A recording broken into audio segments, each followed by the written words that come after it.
All right, this is Group 1, Presentation 2 for CIT 370. Today we're actually going to show you how to set up a VPN. There's actually two different ways that we figured out how to do this. The first one you can actually go into, we're going to go into deeper details on it, but we also have, as far as the command line property, you can actually use your default gateway to set up a VPN. But the easier way we actually figured this out is if you go into your settings under, as far as your network connections down here, and then you click into network settings, it'll actually prompt you and pull you up into this screen right here. What we're going to do is actually just go into our network settings right here under where it says VPN. You can click on that to actually go in, and it actually prompts you right here. It says add a VPN connection. So right here, if we click on that, we can then begin to insert our information for our VPN in which we want to set up. So this is going to be our virtual private network that we can set up between ourselves. You can actually add any other people you want to as well. But in this screen, we actually see that you're actually setting up your connection name, also the address that you're going to be using. Once you have that set up, we can then insert as far as what we want, if it's just a one-time password or anything like that. And then going into a username and password is optional as well, as far as setting up your users to get in. So this is the first way that we found. It's kind of a simple way where it has it all set up actually for you on Windows 10.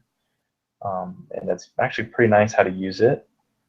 But then we also want to go into details as far as what a VPN is and some of the information that we have for you. So I'm going to send you over to Chandler.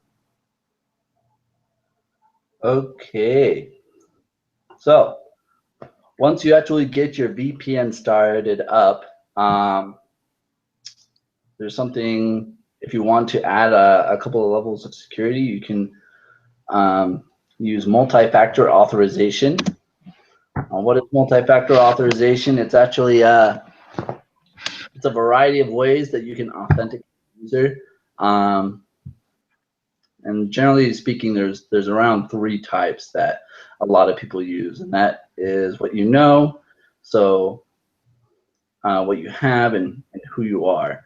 What you know is generally stuff that you know personally. What you have is something that you would have actually physically. Who you are is kind of more along the lines of biometric security.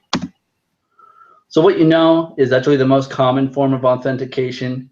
Most common version of it is actually passwords. Passwords are everywhere, generally speaking, used for authorization into different types of accounts that you may have, and they're really good. Security questions is also really common, especially if you have forgotten your password, and other things like that.